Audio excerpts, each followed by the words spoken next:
Welcome friends to another r/malicious compliance video. Today we've got a great drill instructor compliance story, but first, a story from Todd and Axe. I can only make deposits, withdrawals, and buy money orders. My previous mid-sized obscure bank merged with another slightly bigger but equally obscure bank several years ago. All the familiar friendly faces were replaced by younger, less than friendly staffers. I walk in and ask one of the tellers to change my $20 paper bill to quarters. I need a bunch of quarters because the building I worked in had quite a vending machine. I'm talking cinnamon buns, coffee cakes, gourmet hot chocolate, etc. The building owner imported the machine from Japan. There's just one problem. It's very temperamental when it comes to paper bills. It eats bills constantly. Sometimes bills get mangled and shredded. The teller, let's call him Cletus, looked at me the same way that someone would look at a bunch of junk mail.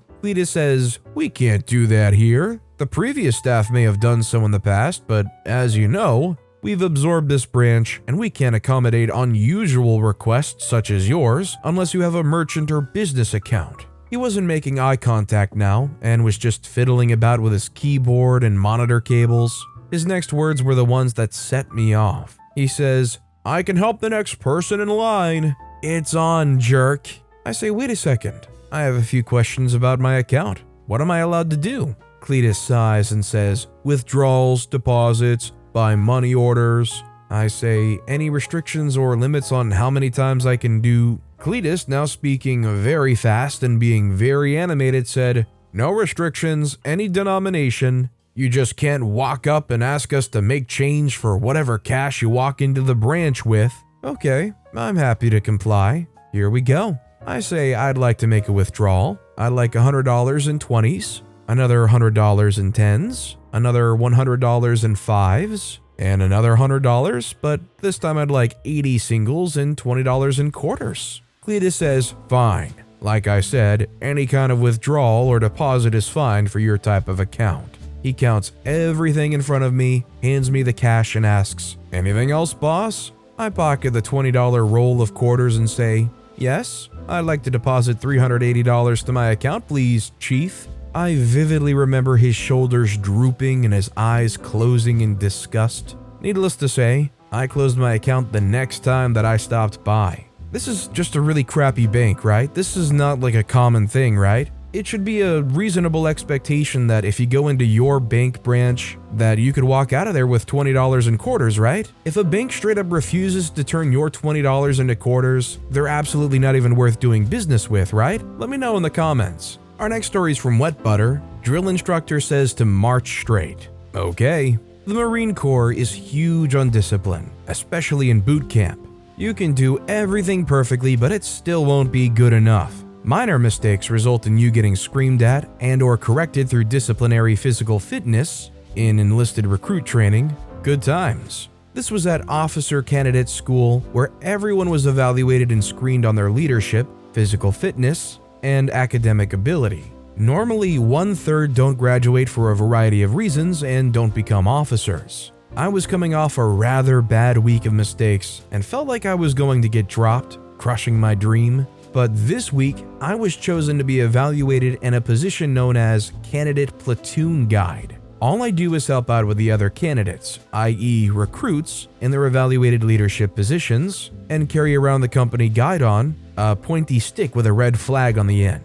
I was going to give it my all and follow my drill instructor's instructions precisely. At OCS, they're called sergeant instructors, for those that want to bust my balls about it. We formed up outside the barracks and we were going to the chow hall. To do so, we had to follow a narrow path that curves to the right around the building. But straight ahead is the PT field with hundreds of candidates doing their exercise. Right face, forward march. The drill instructor says, "Hurry up, just go straight, we're running late." I say okay. I marched in a straight line off the asphalt and into the PT field. While this was happening, my drill instructor was chatting with his buddies. He didn't notice the platoon, led by me carrying a big red flag, marching through exercise formations. The other drill instructors on the PT field certainly noticed, and they started swarming like sharks to chum. I hear my drill instructor in the distance screaming something incoherent, presumably at me. Well, I was surrounded and given a rather epic butt chewing in front of everyone who were transfixed on the scene. Understandably so. This is exciting because they aren't on the receiving end. It's a form of entertainment. Eventually, the drill instructor says, "What in the absolute holy freak were you thinking, candidate?" I say, "This candidate was ordered to march straight by the sergeant instructor and was just following his instructions." The drill instructor pauses for a good bit and then just says, "Just get the heck on the parade deck." I passed the evaluation, graduated, and pretty sure that even 10 plus years later, I'm still digging saliva out of my ear. There's something that I kind of really enjoy about malicious compliance stories like this. The ones where the situation is so strict and you're expected to follow them so literally that when they give you something that clearly you're supposed to have some kind of your own interpretation on going around what they're saying,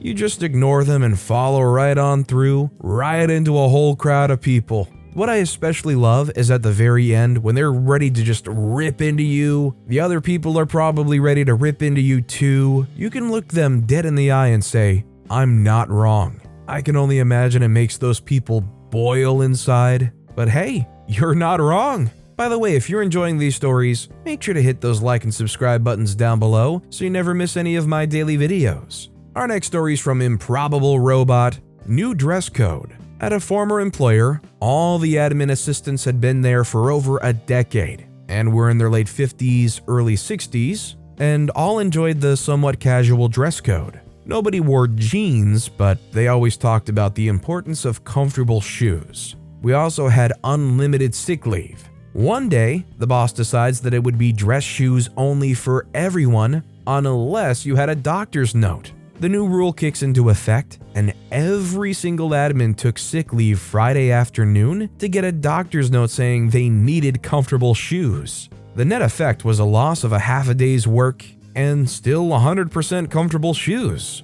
The look on the boss's face Monday morning was priceless. I think one thing I definitely appreciate as we continue to move into the future is it seems like business casual and a more casual dress code is more and more becoming the norm. And I'm all for comfortable clothing, comfortable shoes especially. If anybody's spent 8 hours working a shift in some uncomfortable dress shoes, especially in jobs where you're mostly just at a desk, it makes a world of difference being able to just wear shoes that are comfortable, that don't make you miserable and cramp your toes and honestly make you just kick the shoes off while you're working and your feet are under the desk. And our final story of the day is from Squishy Spark, You Need Me More Than I Need You. Background: I'm a teacher and have been teaching 5th grade reading and social studies in Texas for 5 years at this school. I've been a teacher for 7. For reference, the standardized test in Texas is currently known as the STAR, and 5th and 8th grade is considered for all intents and purposes to be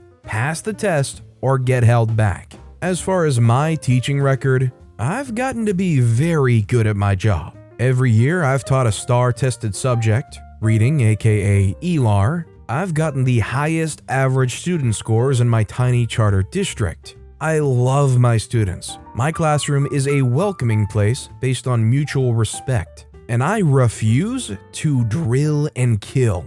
I teach reading in a way that integrates all subjects and makes it enjoyable for students and makes sure they know it's a silly test and not indicative of their actual skills or ability. Well, our school had been in improvement required status the year I started teaching reading. To meet TEA requirements, our district brought in instructional coaches and hired new personnel at the district level. Some did help, others not so much. One woman hired to be the ELR facilitator for the district was the most vile of creatures. I called her Umbridge in private because not only did she look like the movie character, she sounded like her and had the same mannerisms. This woman picked out her favorite teachers and treated them like her pets. She decided to do this to me. Umbridge was constantly in my classroom for observations, would pick me out to demonstrate for professional development, and it creeped me out.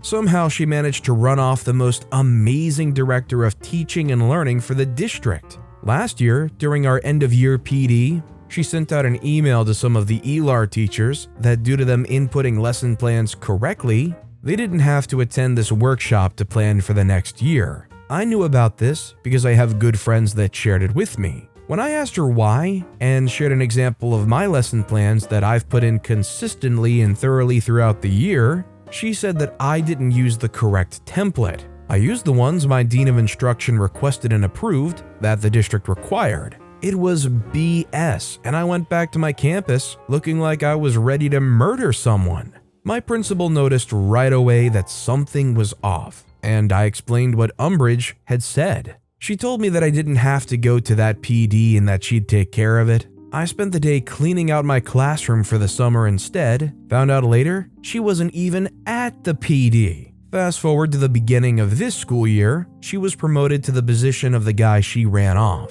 She lasted 2 months, then suddenly mysteriously resigned.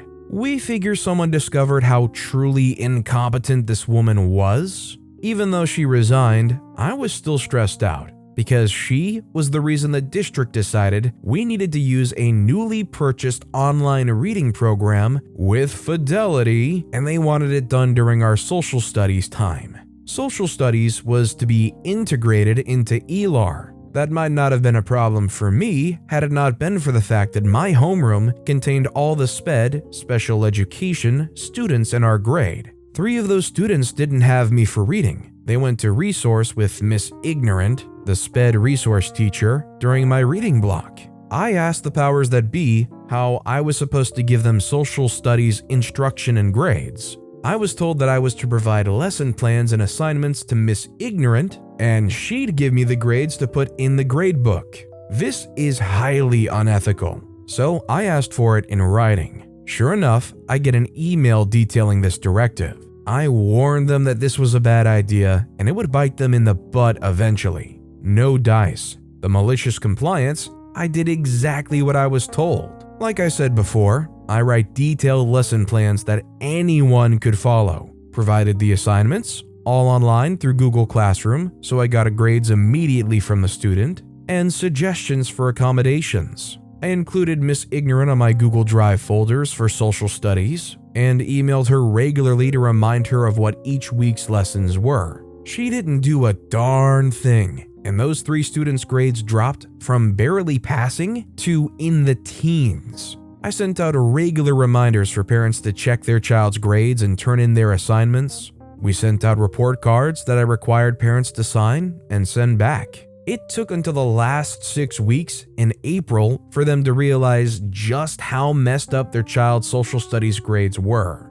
And by that time, those parents were pissed. I was happy to share exactly why their kids had such low grades and how I can't do much of anything when I only saw the kids for 30 minutes a week during reading intervention time and was not allowed to teach the subject they're supposed to be in my classroom for. The crap hit the fan. The district's special education department realized they then had to hold failure IEP meetings to address how this happened. Miss Ignorant tried to throw me under the bus, and I was able to provide all of my documentation. My AP told me that I should have just given them passing grades because they're special education, what the freak? And had the inclusion teacher give them supplemental assignments and grades to replace the missing or low grades. I made sure to make notes the parents could see on each of those grades that they were provided by the inclusion teacher. There's no way they actually know the material. You can't make up for 7 months of instruction in 2 weeks. The fallout, my principal knows I was about to quit and honored my request to become the music teacher. Now I no longer have to teach a STAR-tested subject and will be doing something I truly enjoy. Miss Ignorant will now be an inclusion teacher and will no longer have her own classroom or be a teacher of record. My awesome principal is doing her best to clean house of bad teachers, and the district realized the errors of their ways and will now have that reading program integrated into ELAR like it's supposed to be. I just feel bad for the kids because this directly affects them, and for the people's solution to be, well, they're special education, just give them 100 and give them supplement fluff to make it up. Like, how ignorant and dismissive can you be about this group of kids? But with that being said, that's all the time we have for today. Now, if you want to hear another malicious compliance story that was way crazier than any of the ones in this video, click on that left video. Or, if you missed my latest video, click on the right. That said though, I'll see you all next time with some more stories.